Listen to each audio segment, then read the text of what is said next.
school together. Every time they wanted to have a party, I stood up and made a speech. And ruined it.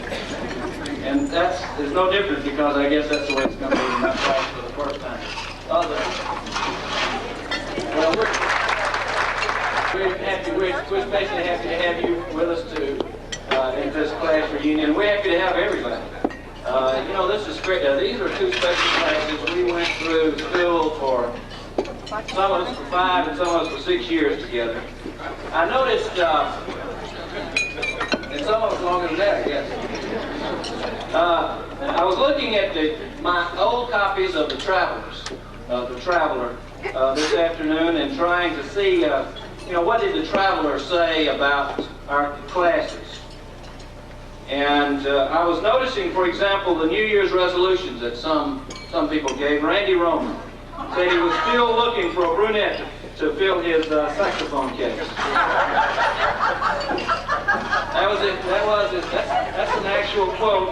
I want to say that to Randy's wife. That was the quote. I'm not making these up, as the guy said on the Sunday newspaper. I didn't make that up. Billy Barnum said he'd rather not give a New Year's resolution if somebody's going to have to read it. And that sort of fits. I believe he said that. I believe he meant it too. Tommy Tower was our Traveler editor. Tommy, stand up. Where are you? There you go.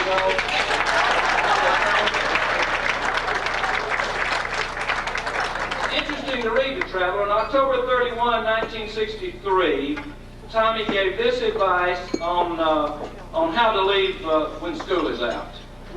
How to leave the school when school is out. Number one, Mr. Hamilton, he said, skip the last period. His second piece of advice was cut through people's yards. There are less cars on the road that way. And his third piece of advice that he gave us in that article was slice the tires on the other cars. There'd be less cars on the highway. That's an actual quote. The article that followed that one was directed, given the nature of that advice, I was a little concerned about even reading the next article. It was advice to girls on how to be a good date.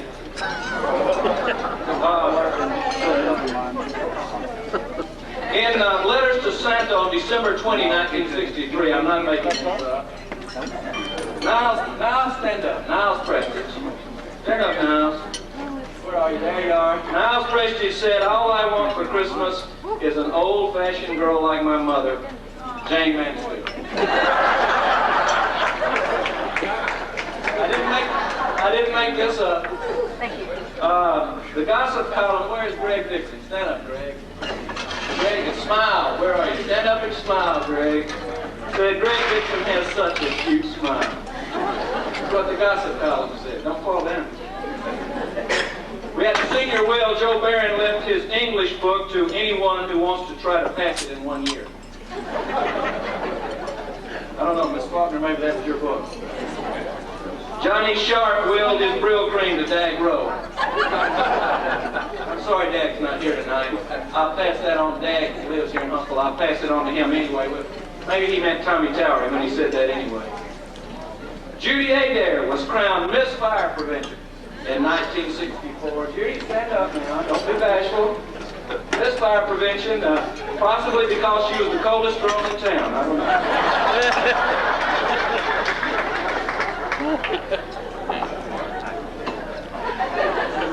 Carolyn Burgess. Carolyn, stand up. Where is she? I won't embarrass everybody. Carolyn Burgess, who has had a very successful law career and is a law professor now, she may have forgotten that in 1965 she was the Betty Crocker homemaker of tomorrow. In case you forgot, I wanted to remind everybody else. I want to thank those who helped put this together. There are people who really worked hard. We met in our office, and I showed up occasionally. But we had some people who really worked hard. Carol Jean, you don't need to. By the way, Carol Jean, and I want all of you, when it's over, this is an inside joke, and you have to stand up, Carol Jean. I want all of the Dub. I want you to ask Carol Jean what these mean. We're going to give Carol Jean the Maximum Exposure Award. And when this is over tonight, I want all of you to ask Carol Jean what that means. I told you.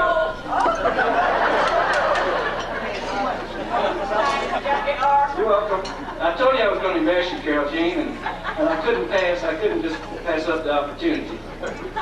I want to thank those people who helped Carol Jean Williams. Carol worked very hard for the class. She's from the class of 1964. And these people, as I mentioned your names, please stand up. These are the people who planned this. Carol Jean, stand back up. I won't embarrass you again, maybe. Carolyn McCutcheon Hankey. She helped. Judy Adair Harper.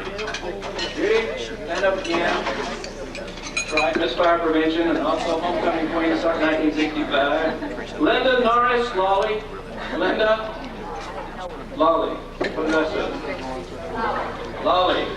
Well, one Scott's too many. Nancy O'Rear Longshore.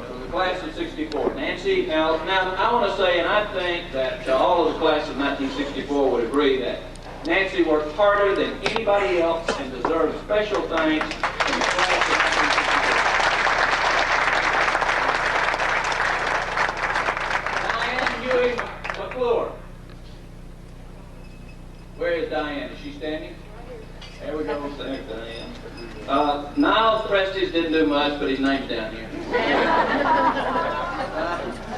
There you go. Now, Niles worked, and I want to tell y'all, these sessions were really good. We used to have these meetings, and Niles and Judy and Sarah Jane that I want to introduce, and Carol Jean especially wanted to talk and didn't want to do any business whatsoever.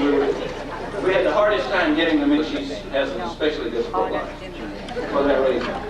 Kim Robertson began the slideshow, and Kim is, I don't think, here tonight. And Judy, you told me to finish that. Who finished it? Tommy Essling finished the slideshow for us and deserves praise for that. Sarah Jane Staggerwall worked hard. Where is Sarah Jane?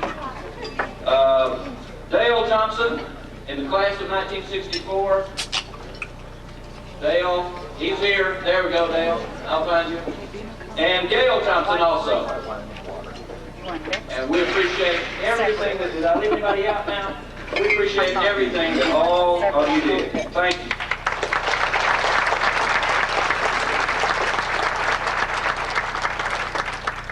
We have a number of teachers here tonight from our classes of 1964 and 65, and we really especially appreciate their attendance here tonight. We have Bill Gotze. I still have a hard time calling him Bill. He's Coach Gotze to me. And to all the rest of us, and I don't care how long he's in business and sells insurance, he's still Coach Gotze. Thank you. Stand up, please.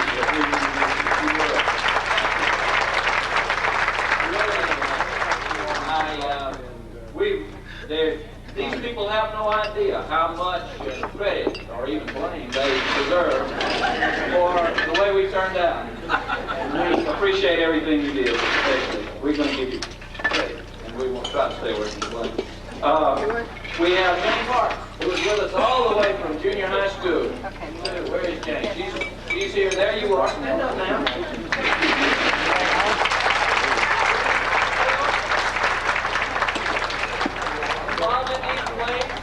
Maybe even when I was Tom Sawyer in the 8th grade. Whatever. We have Pat Coxey. Pat, we appreciate it. Pat Coxey came from Georgia to be with us. And I know their spouses here tonight with many of these, and we appreciate your coming too. Sue Faulkner, our high school English teacher. I said this before, and I've said it again. I give particular praise to Miss Faulkner. She was an outstanding high school English teacher and made a big difference in my life. And in addition to the teachers we have with us tonight, and he'll say a few words, Fulton Hamilton, Mr. Hamilton. Mr. Hamilton was an especially important person in our lives. He believed in us, he encouraged us, And he guided us through some difficult times and a lot of very good times. And I know all of us have very fond memories of the best principal in the Huntsville City system, Fulton Hamilton. Mr. Hamilton.